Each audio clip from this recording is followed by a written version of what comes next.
তো গাজরের হালুয়া রেডি হয়ে গেছে। নতুন ধরনের নতুন স্বাদের গাজরের হালুয়া। তো বন্ধুরা, আমি গাজরের হালুয়া তৈরি করব, তাই গাজরটা আমি খোসা ছাড়িয়ে টুকরো টুকরো করে রেখেছি। জল দিয়ে আমি গাজরটাকে সেদ্ধ করে নেব। কুকারের মধ্যে আমি গাজরটা তুলে নিলাম। এরপরে আমি বন্ধ করে দিয়ে সিটি দিয়ে নেব। প্রেসার কুকারটা আমি তুলে দিলাম। 3টে সিটি দিয়ে এটাকে আমি নামিয়ে নেব। গাজরটা আমার বয়েল হয়ে গেছে, এবার আমি গ্রাইন্ড করে নেব।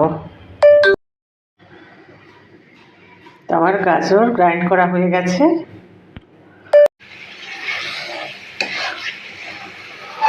সুন্দর হয়েছে বন্ধুরা, রসটা এগুলোই আমি নামিয়ে নেব।